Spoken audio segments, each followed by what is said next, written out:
नमस्कार, मैं हूं आपके साथ इंशान। नेशनल टुडे 24 पे आप सभी का बहुत बहुत स्वागत है। बता दी ये खबर उत्तर प्रदेश के फिरोजाबाद में बोले अखिलेश यादव, सड़कों पर ट्रैफिक पुलिस से ज्यादा नजर आते हैं सांड। बीजेपी सरकार ने की है नई भर्ती।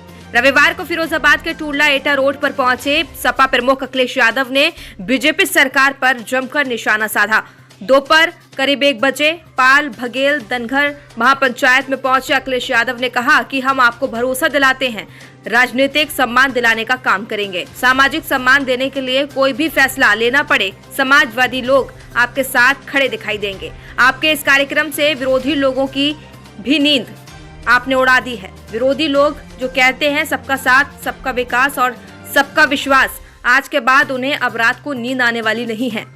लाल टोपी से भी ज्यादा यहाँ पीली टोपी नजर आ रही है। मैदान भरा हुआ है। जिस समय पाल भगेल धनगर समाजवादियों के साथ खड़ा हो जाएगा, कोई भी मुकाबला समाजवादियों का नहीं कर पाएगा। केंद्र सरकार पर निशाना साधते हुए उन्होंने कहा कि दिल्ली वाले कहते हैं किसान, नौजवान और अन्य लोग गरीब होते हैं, लेकिन जो जातियों के बारे में बात कर रहे हैं, अब आप और हमें धोखा दे रहे हैं।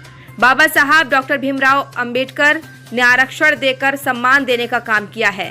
मंडल कमीशन ने हमारी पिछड़ी जातियों को अधिकार दिलाने का काम किया था। शिक्षा में जातिगत के आधार पर आरक्षण होना चाहिए। हमें आरक्षण जाति के आधार पर मिला है। 1931 के बाद जातिगत जनगणना नहीं हुई।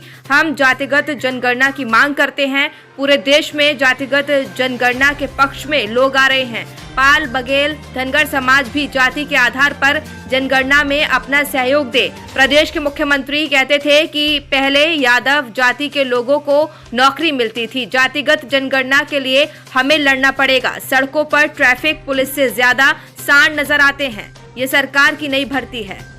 सरकार जातिगत जनगणना न कराकर गरीबों को उनका अधिकार नहीं दिलाना चाहती है। कभी भी अपने स्वार्थ के लिए कुछ भी नया शुरू कर सकते हैं। सपा सरकार में मेरिट के आधार पर पुलिस भर्ती की गई थी। इसका उद्देश्य भर्ती प्रक्रिया को जल्द करना था। भर्ती पूरी हो गई है, उसे कोर्ट में ले गए, भर्ती को कोर्ट में उलझा दिया।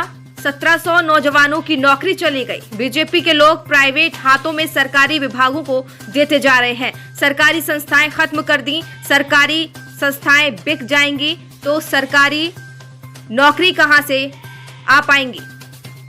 वहीं बीजेपी सरकार कहती है कि हमने सबको नौकरी दे दी। वह कहते हैं कि हमने करोड़ों नौकरी दे दी है। बीजेपी सरकार 70% पैसा खर्च नहीं कर पाए।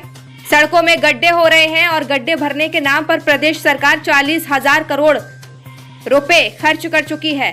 ये पैसा किसकी जेब में चला गया? महंगाई कहां पहुंच गई? ये सरकार टैक्स अधिक वसूल रही है। जहां चुनाव हुए वहां सिलेंडर सस्ता और यहां महंगा है। सिलेंडर पर सामान रख दिया और बैठने के काम आ रहा है।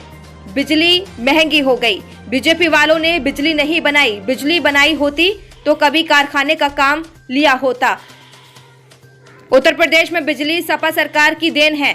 मीटर लगवाना, बिल वसूलना और जेल भिजवाने का काम बीजेपी सरकार कर रही है। इन्होंने कोई बिजली प्लांट नहीं लगाया। बीजेपी सरकार में सबसे अधिक स्लॉटर हाउस बने हैं। अहिल्याबाई होलकर की प्रतिमा को टूडला में हटवाया गया, लेकिन हम आश्वासन देते हैं कि लखनऊ के रिवर्स फ्रंट में मूर्ति लगवाने का काम करेंगे। सरकार ने आलू खरीदने की बात कही थी, लेकिन एक भी आलू नहीं खरीदा गया। फिरोजाबाद में मेडिकल कॉलेज का शिलान्यास सपा सरकार में हुआ था, जो आज भी अधूरा है। एम्बुलेंस चलाई थी। इस सरकार में फोन लगाते हुए एम्बुलेंस पहुंचने का पता ही नहीं। वहीं सरकारी अस्पतालों से मरीजों को प्राइवेट अस्पताल में जाना पड़ रहा है, जहां दवाई का खर्चा बहुत होता है। डायल 100 पीड़ितों की मदद के लिए शुरू की गई थी। जब से डायल 112 हुई है, तब से पुलिस अवैध वसूली में लिप्त हो गई है।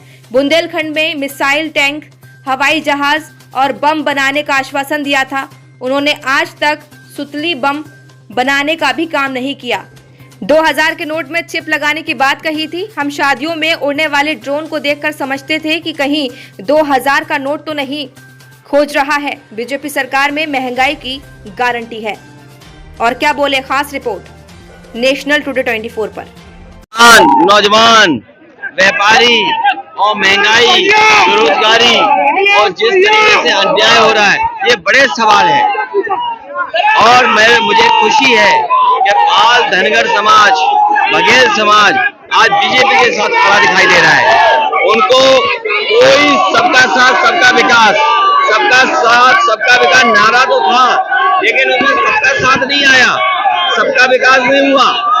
और जिस तरीके से सरकार काम कर रही है, ये किसानों को धोखा दे रही है, नौजवानों को रोजगार छीन रही है और इलाज मिल नहीं रहा है, दवाई है नहीं, अस्पताल बर्बाद कर दिए इन्होंने। 2024 के लिए ये लोग 14 में आए थे, 24 में चले जाएंगे।